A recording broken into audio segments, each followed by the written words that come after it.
36 anyos na lalaki, arestado sa ikinasang anti-illegal drug operation ng Pasig City Police Station. Ang balita ay mula kay Patrolwoman Ivy Corporal.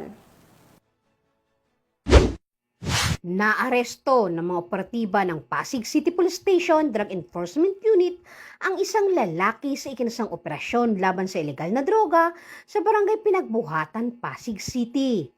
Kinilala ng Pasig Police ang sospek na si alias Gabriel, 36 anyos at naninirahan sa barangay Pinagbuhatan sa Pasig City.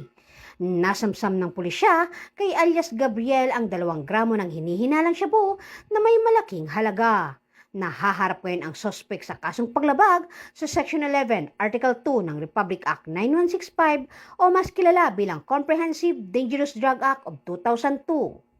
Mula dito sa Camp Bagong Diwa, Bikutan, Taguig City, ako po ang inyong PNN correspondent, Patrolwoman Ivy Corporal, alagad ng batas, tagataguyod ng Balitang Pulis.